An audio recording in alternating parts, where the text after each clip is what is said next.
অবশ্যই বাপ মা আপন, কিন্তু আল্লাহ থেকে আগে নয়। অবশ্যই পীর মুর্শিদ আপন, কিন্তু আল্লাহ থেকে আগে নয়।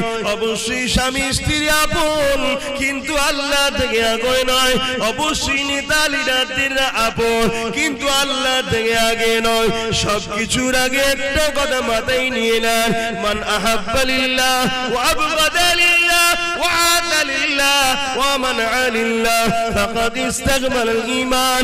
এ দুনিয়া মানুষ রেখে দাও গো, নিঃশ্বাসের কোনো বিশ্বাস নাই। এসেছি যখন চলে একদিন যেতে হবে, কে কবে যাবে আল্লাহ বা ভালো জানে।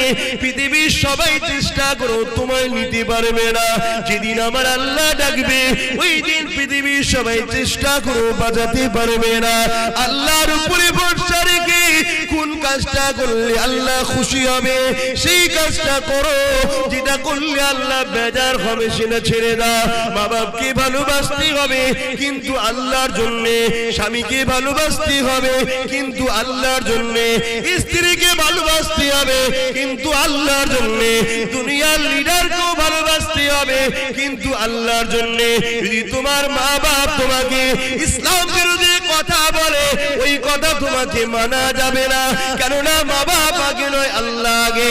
তোমার স্ত্রী যদি তোমাকে ইসলাম বিরোধী কথা বলে ওই কথা মানা যাবে না, কেন স্ত্রী আগে নয় তোমার স্রষ্টা আগে। তোমার স্বামী যদি তোমাকে ইসলাম বিরোধী কথা বলে এ নারীরা স্বামীর কথা মানা যাবে না, কেননা স্বামীর আগে তোমার স্রষ্টা। ঠিক তেমনই তোমার দুনিয়ার লিডার যদি তোমাকে ইসলাম বিরোধী কোনো কথা বলে ওই কথা মানা যাবে না, কেননা দুনিয়ার লিডার আগে নয়, তার আগে হলো তোমার আল্লাহ। দুনিয়া আল্লাহ বা বড় দয়ালু, তবে তিনার কাছে নত হতে হবে। তিনি তোমার আমার জন্য অবশ্যই বড় মেহেরবান। এ দুনিয়ার মানুষ শুনে রেখে দাও, দুনিয়ার রাজা প্রজারা তারা স্বামী খুঁজে বেড়ায়, তাদেরকে শাস্তি দেবে বলে, আর আমার আল্লাহ আসামিদেরকে ডেকে ডেকে ডেকে ডেকে বলে আমি তোদেরকে মাফ করে দেব। বুঝতে পারছেন মাইকের আওয়াজ?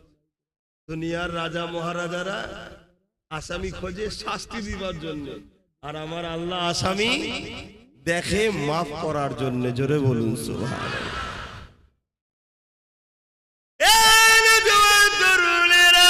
কি আলোচনা করবো সংক্ষিপ্ত সময়, মনে রেখে দেবেন জীবনে কোনোদিন কাউকে খুশি দিনা করতে পারে, কখনো কারো মনে আঘাত দেবেন না।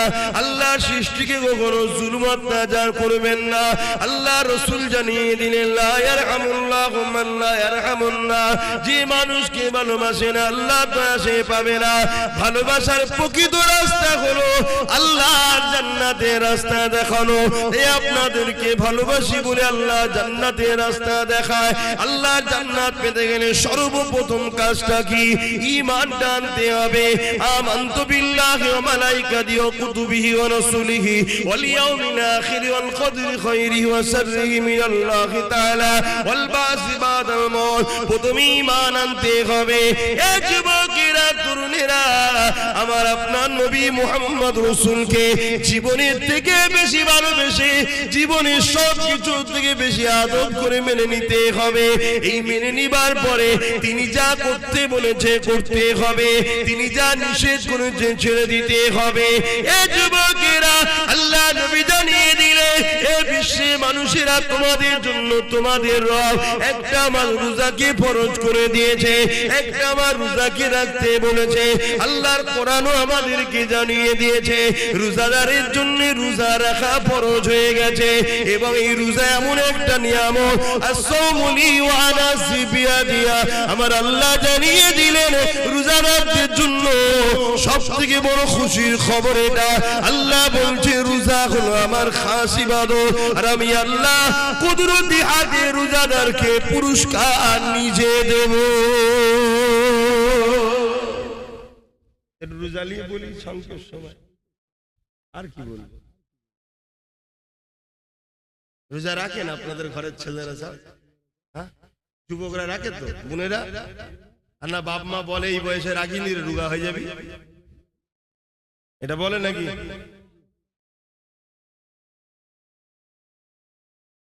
রোজাদারের জন্য দুটো খুশি, লিসাইমি ফারহাতানি, ফারহাতুন ইনদাল ইফতারি ওয়া ফারহাতুন লিকা রাব্বি।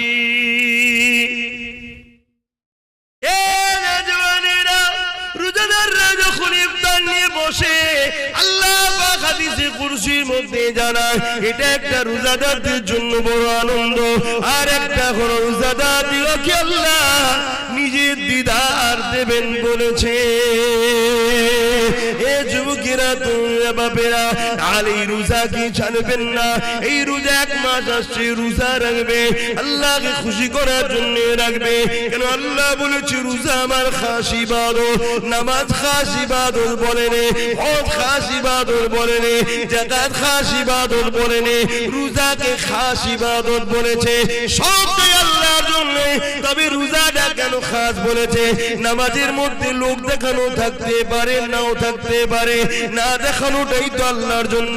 কিন্তু নামাজের মধ্যে লোক দেখানো থাকে, চল হুজুর বলছে একটু পড়ি, চল বিআই এসছে একটু পড়ি, না পড়লে লোক খারাপ বলবে তাই পড়ি, এখানে লোক দেখানো থাকতে পারে।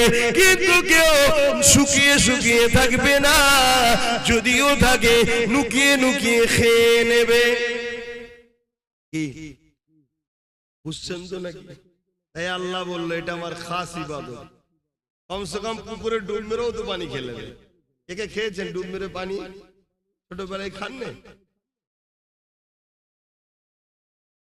কিন্তু রোজা ও আল্লাহর খুশির জন্য, তাই চোখের আড়ালে হয়ে গেল, সেই আল্লাহর জন্য সে রোজা রাখে। কিন্তু আজ বেঈমানের দলেরা, ইসলামের দুশ্মনেরা আমাদের ঘরে তো রোজা রাখাবার পরেও বেকার করে ফেলছে রোজাগুলোকে। আপনারা সব এলাকায় রোজার পার্টি হয় নাকি? ইফতার পার্টি ফাটি করেন নাকি? ইফতার পার্টিতে যাওয়া হারাম, চলবে না। ইফতার মাহফিলে যাবেন, সওয়াবের কাজ। ইফতার মাহফিলের নেতৃত্ব দেয় উলামা হযরতরা, আর ইফতার পার্টির নেতৃত্ব দেয় ফাসিক, ফাজিল, হারামখোর, বেরোজাদাররা। কথা বুঝছেন না? বোঝেন না? কত পার্থক্য বুঝলেন? ইফতার মাহফিল হলে যাবেন, ইফতার মাহফিলে আলেমরা থাকে, তারা নেতৃত্ব দেয়।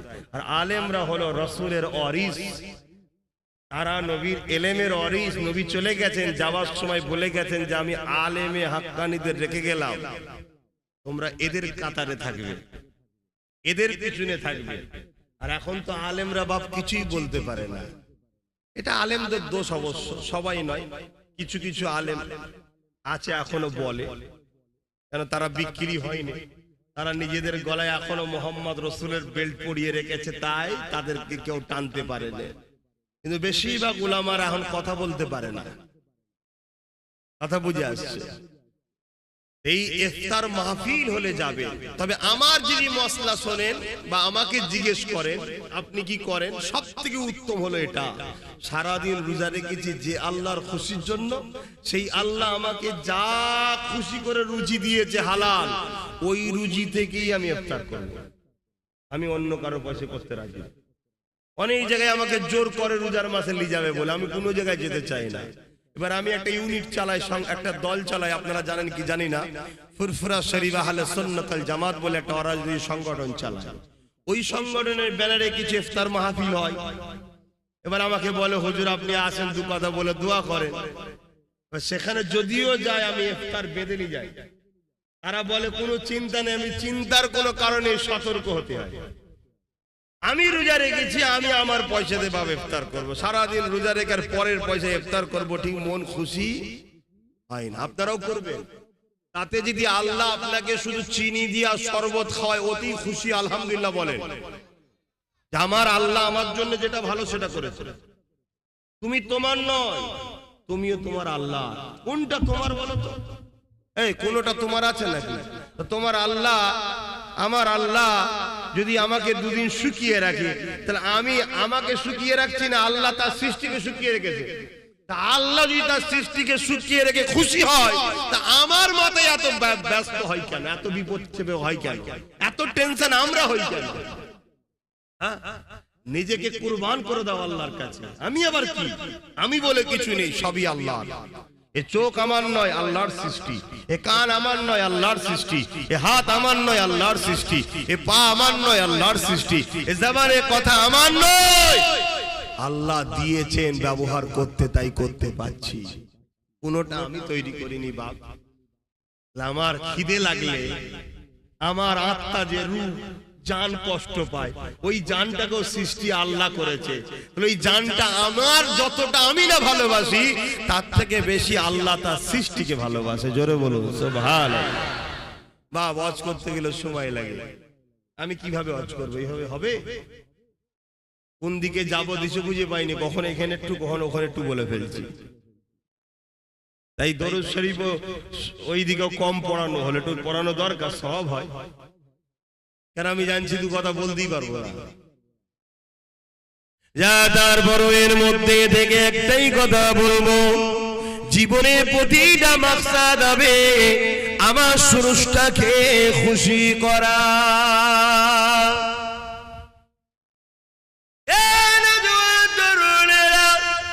অবশ্যই বাবা আপন, কিন্তু আল্লাহ থেকে আগে নয়। অবশ্যই পীর মুর্শিদ আপন, কিন্তু আল্লাহ থেকে আগে নয়। অবশ্যই স্বামী স্ত্রী আপন, কিন্তু আল্লাহ থেকে আগে নয়। অবশ্যই নেতা লিডাররা আপন, কিন্তু আল্লাহ থেকে আগে নয়। সবকিছুর আগে একটা কথা মাথায় নিয়ে নেন, মান আহাব্বা লিল্লাহ ওয়া আবগাদা লিল্লাহ ওয়া আতা লিল্লাহ ওয়া মানআ লিল্লাহ ফাকাদ ইস্তাকমাল ঈমান। এই দুনিয়া মানুষ রেখে দাও গো, নিঃশ্বাসের কোনো বিশ্বাস নাই। এসেছি যখন চলে একদিন যেতে হবে, কে কবে যাবে আল্লাহ বা ভালো জানে। পৃথিবীর সবাই চেষ্টা করো, তোমায় নিতে পারবে না। যেদিন আমার আল্লাহ ডাকবে, ওই দিন পৃথিবীর সবাই চেষ্টা করো, বাঁচাতে পারবে না।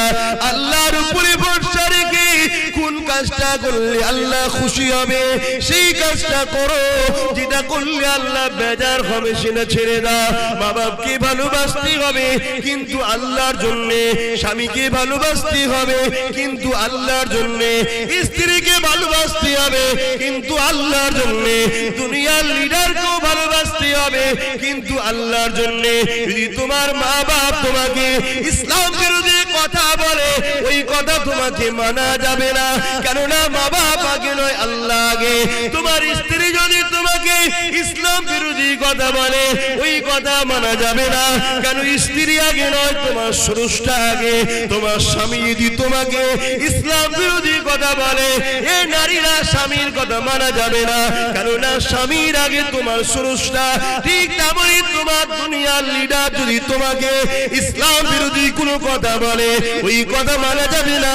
কেননা দুনিয়ার লিডার আগে নয়, তার আগে হলো তোমার আল্লাহ। দুনিয়ার লিডার যদি তোমাকে আল্লাহর পক্ষে কথা বলে, তবেই মানা যাবে। তোমার ইমাম যদি তোমাকে আল্লাহর বিরুদ্ধে কথা বলে, ওই ইমামের কথা মানা যাবে না। তোমার পীর যদি আল্লাহর বিরোধী কথা বলে, ওই পীরের কথা মানা যাবে না। কারণ আমরা মুর্শিদকে মানবো আল্লাহকে পাওয়ার জন্য, আল্লাহকে মানবো মুর্শিদ পাওয়ার জন্য নয়। মুর্শিদকে ধরবো আল্লাহকে পাওয়ার জন্য, মুর্শিদকে ভালোবাসবো আল্লাহর জন্য, আল্লাহকে ভালোবাসবো মুর্শিদের জন্য নয়। এ যুবকেরা তাই বলে দিয়ে যায়, ইমানটা ঠিক করে না। যদিও চলতে গিয়ে গুনাহ হয়ে যায়, ইমান যদি থাকে, আযাব খেটে খেটে খেটে খেটে একদিন না একদিন ইমানের জন্য আল্লাহ পাকে জান্নাতটা পেয়ে যাবে। ইমান যদি না থাকে, সব বরবাদ। দাড়ি তোমায় নাজাত দেবে না, টুপি তোমায় নাজাত দেবে না, হজ তোমায় নাজাত দেবে না। এগুলো তোমার মাকামকে বাড়ায় যদি ইমানদার হও। ইমানদারের মুখের দাড়ি থাকলে মাকাম বাড়লো, ইমানদারের মুখের মাথায় টুপি আছে, মাকাম বাড়লো। ইমানদার নাই পরায়ণ, মাকাম বাড়লো। ইমান নেই তো কিচ্ছু নেই। আর ইমান কি? রসুলকে বলুন, আমার সাথে বলুন, রসুলকে জানের থেকেও বেশি ভালোবেসে আদবের সাথে মেনে নিবার নাম হলো ঈমান। আমার কথা মানতে পারছেন তো নাকি? হ্যাঁ, আল্লাহ পাক বলে দিয়েছে আমার হাবিবকে তোরা আমার সম্বন্ধে বেশি চিন্তা করলে মাথার ফিউজ আউট হয়ে যাবে। কথা বুঝাস? তোরা আমার হাবিবকে ধর, ওইটাকে আমি পাঠিয়েছি, উনি যা বলবে মেনে নে। কোরআন বলছে, আগেই বললাম না, হাফেজ সাহেব, মা আতাকুমুর রাসূল ফাখুযুহু ওয়া মা নাহাকুম আনহু ফান্তাহু। রাসূল যা আদেশ করেছে মেনে নাও, আছে তো কোরআনে। নবী যা নিষেধ করেছে ছেড়ে দাও। আল্লাহর নবী মদ খেতে বলেছে, মাতালকে সাপোর্ট করতে বলেছে। আল্লাহর নবী সুদ খেতে বলেছে, সুদকে সাপোর্ট করতে বলেছে। আল্লাহর নবী চুরি করতে বলেছে, চোরকে সাপোর্ট করতে বলেছে। আল্লাহর নবী মানুষের উপর জুলুম করতে বলেছে, জুলুমকে সাপোর্ট করতে বলেছে। কিন্তু আমরা তো সব করে বসে আছি বাবা। অন্যায় করার অন্যায়কারীকে সাপোর্ট করা এক না আলাদা? জোরে বলো। আমার নবীর কথা মানবে না মানবে না? হাত তুলে দেখাও কারা মানবে। আলহামদুলিল্লাহ। মিশকাত শরীফ আব্দুল্লাহ ইবনে উমর থেকে রয়াত, নবী বললেন, এ আমার মাননেওয়ালারা। কারা মাননেওয়ালা? নবীর হাত তুলে দেখান। নবীর মাননেওয়ালা কারা? আলহামদুলিল্লাহ, আপনাদের জন্য হাদিসটা বলছি। এ আমার মাননেওয়ালারা, কিয়ামতের শেষ দিন পর্যন্ত তোমরা আমার খানদানের ঝান্ডা তলায় থাকবে। জোরে বলুন সুবহানাল্লাহ। অর্থাৎ কুরাইশ বংশের ছেলের নেতৃত্ব মানতে হবে। মনে রেখে দেবেন, এই কবরের জমিনে যখন তোমাকে আমাকে রাখা হবে, কেউ যাবে না এই কবরের জমিনে, কিন্তু এই কবরের জমিনে একজন আসবে। বুখারী মুসলিমের হাদিস, আল্লাহ বাতিনাকে নিয়ে আসবে, তিনি তাশরীফ আনবে। তিনি অন্য কেউ নয়, দুনু জাহানের সুলতান নবী দু আলাম নবী মুহাম্মদ রাসূল তাশরীফ আনবে। দুনিয়ায় যদি তিনার নেতৃত্ব মেনে নাও, তিনাকে যদি লিডার বলে মানো, আর তিনার পক্ষ থেকে আমরা নেতৃত্ব দিচ্ছি, অর্থাৎ তিনার কথাকে আপনাদের কাছে পৌঁছে দিচ্ছি, আমাদের কথা নয়। কথা বুঝছেন? সেই রাসূলের আদর্শকে যদি মেনে নাও নিজের জীবনে, তাহলে নবী আমার তখন কিয়ামত কবরে বলবে, ফেরেশতা ও আমার গোলাম ছিল, কে নাজাত দিয়া দেয়া হোক। জোরে বলুন সুবহানাল্লাহ। আর দুনিয়ায় রাসূল ছেড়ে দিয়ে নবীর দ্বীনকে যারা মিটাচ্ছে, তাদেরই পিছনে হই হই করে ঘুরে বেড়াও। মনে রেখে দিও, কবর তোমার ডাকছে, তোমার জবাব দিতে হবে। আজ আমাদের ঘরের ছেলেদের ইসলামিক কোন ইউনিফর্মের উপর, ইসলামিক কোন কালচারের উপরে আঘাত দিলে আমাদের ছেলেদের ব্যথা লাগে না, কিন্তু যারা ইসলামের বিরুদ্ধে, তাদের কিছু হলে আমাদের ছেলেদের বুকে ব্যথা ওঠে। হয় না? হয় না? কি কোথায় চলে গেল? আবার এগুলো যদি আমি বলি, আবার কিছু মুসলমান আছে, শুকনো মুসলমান, মুনাফিক, তাদের আবার কষ্ট হয়। এসব কথা কেন বলবে? উনি আসবে, পেলেন ঘটনা বলে চলে যাবে। তাহলে ঘটনা শুনে নাও। আল্লাহ বললেন, বান্দা ঈমান নিয়ে আসো। কার মতো ঈমান আনবো? এই আয়াতের ব্যাখ্যায় বলছেন, সাহাবাদের মতো ঈমান আনো।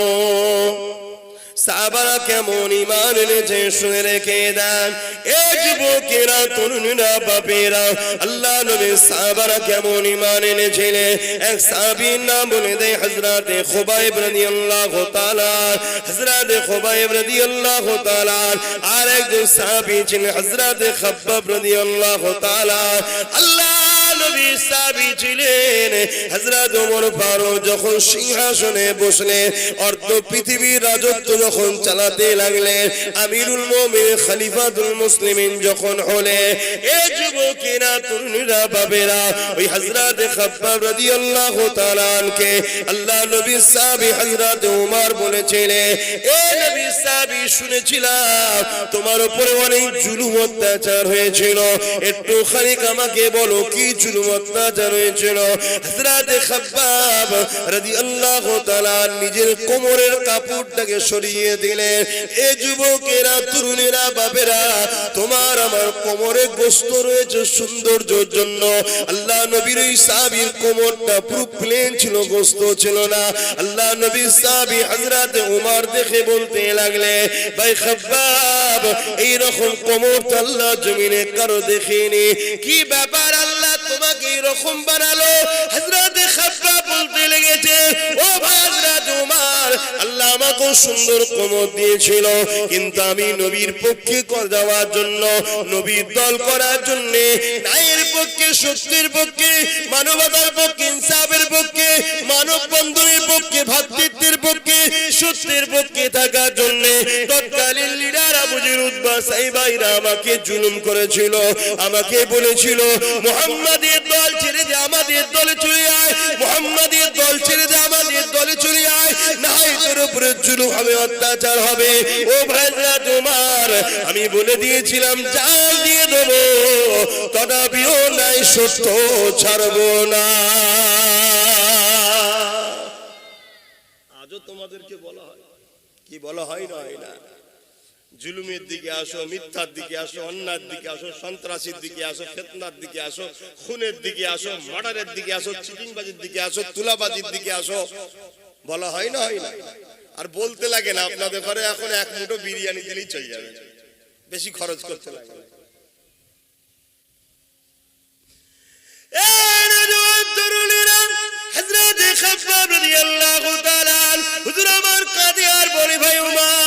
আমি যখন তাদের কথা মানিনি, এই জন্য তারা আগুন তৈরি করেছিল, ওই আগুনের লাকড়ি তৈরি করে ওই আগুনের উপরে আমাকে হাত পা পেলে বসিয়ে দেওয়া হতো। ওই আগুন পুড়ে পুড়ে পুড়ে পুড়ে আমার কোমরের গোস্ত গুলোকে পুড়াতে লাগতো। এখন কোমরের গোস্ত গুলো থেকে রস বাহির হতো, আগুনটা নিভিয়ে যেত, আবার সাইডে বসিয়ে আবার আগুন তৈরি করতো, আবার বসিয়ে দিত। এইভাবে পোড়াতে পোড়াতে পোড়াতে পোড়াতে পোড়াতে আমার কোমরের গোস্ত গুলো আগুনে সব খেয়ে ফেলেছে। ভাই ওমর আবার মুখে লটকে গরম করে ছেঁকা দিয়া হতো, আর বলতো মুহাম্মদকে ডাকবি না, আল্লাহকে ডাকবি না। এ যুবকেরা, তরুণীরা, আব্বারা, তাদের মতো ঈমান আনতে হবে। কোরআন বলছে আমাদের ঈমান কোথায় রয়েছে দেখো। এ যুবকেরা, তরুণীরা, বাপেরা, আজ আমরা তাদের মতো ঈমান আনতে পেরেছি কি ভাবো? নাই নাজাত পাবেন না, আখিরাতটা বড় কঠিন হবে। কি ভাবছেন, কি করছেন আমি জানি না। যদি কারো মনে হয় যখন হবে তখন দেখবো, কি দেখবে যুবক? চুলের থেকে সরু, হিরের থেকে ধার, একটা রাস্তার উপর দিয়ে যেতে হবে, পুলের উপর দিয়ে। পুলের ওই দিকটা যে জান্নাত, তলায় আছে জাহান্নাম। আল্লাহ বলবে যারা জান্নাতে যেতে চাও যাও, ওই পুলটা কিন্তু পার করতে হবে। ওই পুলটা পার করতে গেলে দুনিয়ার ঘুষ দিয়ে আমাদের চলে যাচ্ছে, দুনিয়ায় মার্ডার করার পর বাইরে বাইরে ঘোরা যাচ্ছে, কারণ আর নেতার হাত থাকলে সব জায়গায় হয়ে যাচ্ছে। কিন্তু এই পুলটা পার করতে গেলে কোনো ঘুষ চলবে না, কোনো দাদাগিরি চলবে না। ওই পুলটা পার করতে গেলে ঈমান লাগবে, ঈমান লাগবে। কেমন ঈমান? সাহাবাদের ঈমান যেমন ছিল, একদিকে হারাম তোমাকে ডাকছে, একদিকে হালাল তোমাকে ডাকছে, একদিকে শয়তান তোমাকে ডাকছে, একদিকে রাসূলের গোলাম আব্বাস তোমাকে ডাকছে, বা আলেম ওলামারা তোমাকে ডাকছে। এ বাপেরা, নওজোয়ান তরুণেরা, তোমাদেরকে ডিসাইড করতে হবে আমি রাসূলের দলে যাব না ইবলিসের দলে যাব। কারণ পৃথিবীর জমিনে দুটো দল আছে, একটা রহমান আল্লাহ পাকের দল, আর একটা হলো ইবলিসের দল। আল্লাহ দলের পক্ষে 1 লক্ষ মতান্তর, 2,24,000 নবী রাসূল এসেছে, আখরি নবী মুহাম্মদ রাসূল এসেছে। সেই নবীর বর্তমানে নবী পাকের পক্ষ থেকে নবীর ওয়ারিসরা রয়েছে। কারণ নবী আমার বিদায় নিবার সময় বলে গিয়েছিলেন, বাবারা শুনে রেখে দাও, আমি নবী তোমাদেরকে 3টে জিনিস রেখে গেলাম, 2টো নয় 3টে। প্রথম নম্বর হলো কিতাবুল্লাহ, আল্লাহ পাকের কিতাব। দ্বিতীয় নম্বর সুন্নাতে রাসূলি, আমার সুন্নাত। 3 নম্বর হলো আহলে বাইতি, আমার পরিবার, আমার খানদান। তাই মিশকাত শরীফে আব্দুল্লাহ ইবনে আব্বাস রাদিয়াল্লাহু তাআলা হাদিসটা বললা, হযরত ওমর ইবনে আব্দুল্লাহ হুজুরের হাদিসটা বললা, কি নবী আমার জানিয়ে দিলে, এ আমার মাননেওয়ালারা, তোমরা ইদিক উদিক করো না, কারণ আমার খানদানের হাতে কিয়ামতের সেদিন পর্যন্ত 2জন যদি আমার বংশে থাকে, তার মধ্যে একজনের হাতে আমার ঝান্ডা থাকবে। দেখুন, ভাবুন, কেন আমাদের কাজ সজাগ করে দেওয়া, জানিয়ে দেওয়া, কাউকে জোর করে টেনে আনবো না, টেনে আনবো না। এবারে আপনারা কি করবেন, কি ভাববেন, কি কোন রাস্তা বেছে নেবেন, সব তো আপনাদের ব্যাপার। কিন্তু পরিস্থিতি, দুনিয়া তো বরবাদ হচ্ছে, আখিরাতটাও বরবাদ হয়ে যাচ্ছে। আসুন আমাদের কাছে, দুনিয়াও পাবেন আখিরাতও পাবেন ইনশাআল্লাহ। আর বাড়াচ্ছি না, কেন নামাজের ব্যাপার আছে। একটু দোয়া করব না, দোয়া বাদ দিয়ে চলে যাব? তাহলে দোয়ার আগে তো আমরা একটু সালাম দিই, দয়ার নবীকে দাঁড়িয়ে সালাম দিই। আপনারা দেন তো? ইয়া নবী সালাম।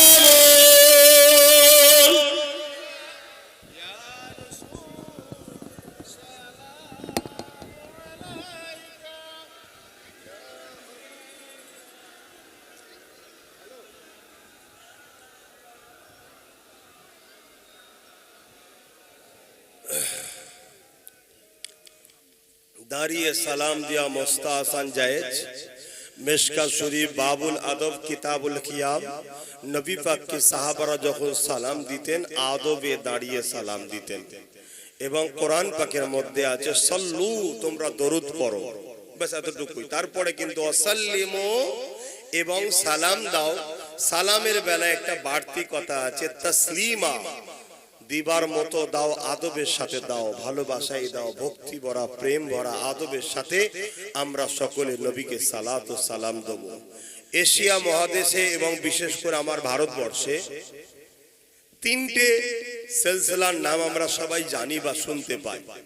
একটা হলো ফুরফুরা সিলসিলা, যেটা দাদা হুজুরের। দ্বিতীয় হচ্ছে দেওবন্দ সিলসিলা, আর একটা হচ্ছে ব্রেলি সিলসিলা। তিন সিলসিলার মুরব্বী মেন যিনারা, তিনারাই দাঁড়িয়ে সালাম দিয়েছেন। জোরে বলুন সুবহানাল্লাহ। তাহলে এই জায়গায় আমাদের মধ্যে আর কোনো ইখতিলাফ করা উচিত নয়। আসুন দাঁড়িয়ে সালাম দিই। ইয়া নবী সালাম, ইয়া রাসূল সালাম, ইয়া হাবিব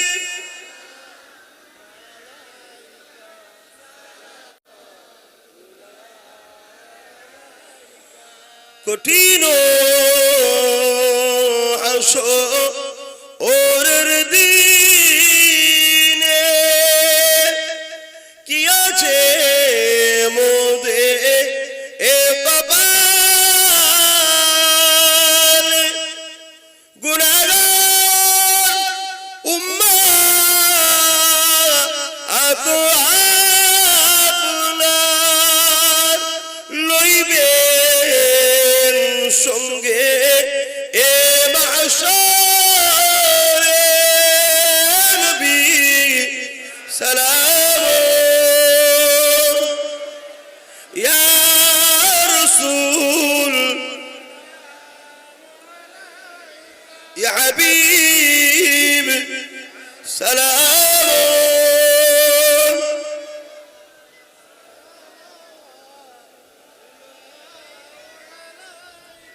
সকলে বসুন, সময়ের দিকে খেয়াল করছি, সকলে বসুন। কটায় আজান হবে এখানে? 6টাতেই ধরুন। আচ্ছা আচ্ছা বাপ, সময় খুব সংক্ষেপে দোয়া করব। দরুদ শরীফ আল্লাহুম্মা সাল্লি আলা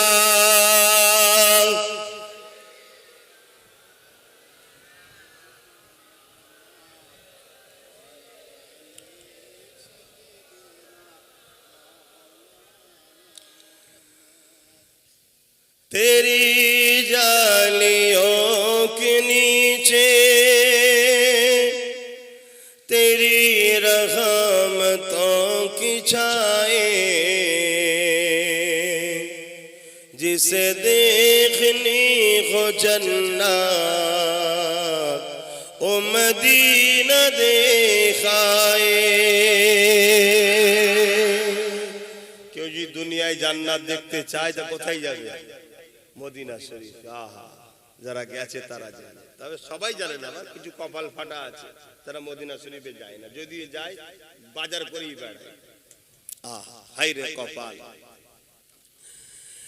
তেরি জালিयों के नीचे तेरी रहमतों की छाए, जिसे देखनी हो जन्नत ओ मदीना देखाए। रोज की सामने मैं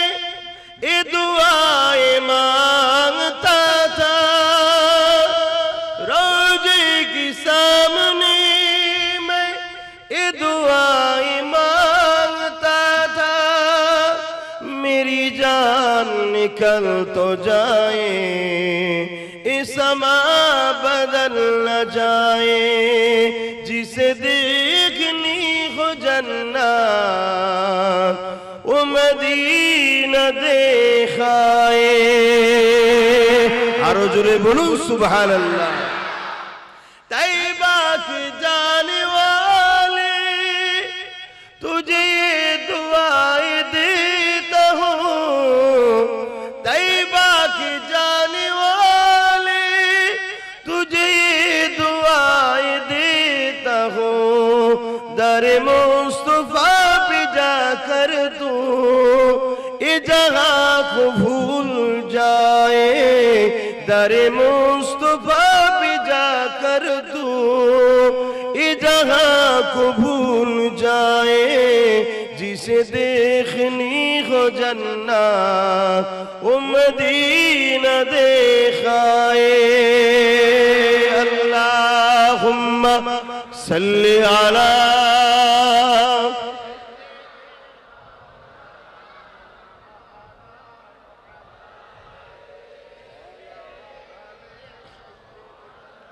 ভাইয়ের আমার শত শেষ কথা আমাদের ধর্ম সম্বন্ধে বা আমার কম সম্বন্ধে অনেক পেপার পত্রিকায় ভুলভাল লেখালেখি হয় না কিন্তু তার জবাব আমরা দিতে পারি না কারণ লিখার জবাব লিখাই দিতে হয় লোহা কাটতে গেলে লোহা লাগে কথা বুঝে আসছে লোহা কাটতে গেলে লোহা লাগে মুফতির ফতোয়া কাটতে গেলে মুফতি লাগে কলমের জবাব কলম দিতে হয় অনেক পেপার পত্রিকা আছে মিথ্যা মিথ্যা খবর ছাপিয়ে দিল আদৌ ঘটে না কাউকে একটা ধরলো বললো এ সন্ত্রাস জঙ্গি টঙ্গি হ্যান ত্যান 17 বছর পর ছাড়লো বললো নির্দোষ কোনো প্রমাণ হয় না ওটাকার কোনো মিডিয়া দেখাবে না ধরার সময় হাইলাইট দেখায় কথা বুঝে আসছে না কেন আমাদের কোনো মিডিয়া নাই তাই আমি আব্বাস সিদ্দিকী অনেক চেষ্টা করে একটা পত্রিকা বার করছি এখন মাসে মাসে বের হচ্ছে সবকিছু বাপ ছোটবেলায় একটু দুর্বল হয় তারপরে আস্তে আস্তে বড় হয় সেই পত্রিকাটার নাম হলো রিসালাত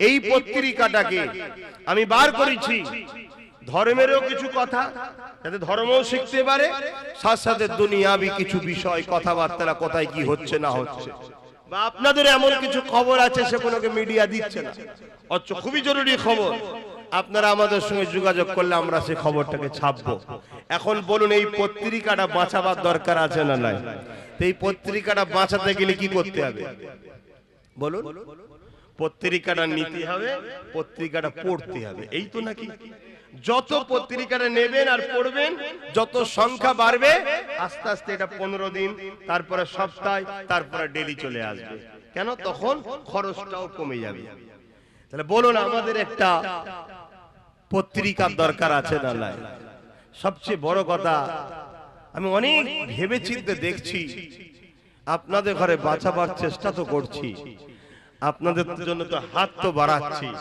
ধরুন পানিতে ডুবছেন বা সাগরে ডুবছেন আমি একটা দড়ি ফেলেছি বা হাত দিয়েছি আপনি যদি না ধরেন তা আপনাকে আমি তুলবো কিভাবে ঠিক না বেটি তুলতে গেলে এই মুহূর্তে আমাদের দুটো জিনিস দরকার একটা হলো ঐক্যবদ্ধ হয়ে ফুরফুরা শরীফ আহলে সুন্নাত ওয়াল জামাত এই সংগঠনকে শক্তিশালী করুন দ্বিতীয় হলো এই সংগঠন থেকেই যে নলেজ সিটি হচ্ছে জ্ঞান শিক্ষা দরকার আরেকটা জিনিস হচ্ছে কি আমাদের হয়ে বলার জন্য একটা পত্রিকা দরকার আছে কথা বুঝছেন না বুঝেন না যদি মনে হয় তাহলে আপনারা এই রিসালাত পত্রিকা এটা আমি আপনারা খোঁজ করবেন এর এখন বাৎসরিক সদস্য চলছে আপনারা পরিপাশে গিয়ে হতে পারে বা এলাকায় যদি কেউ আমার জানাশোনা থাকে তার সঙ্গে যোগাযোগ করেও করতে পারে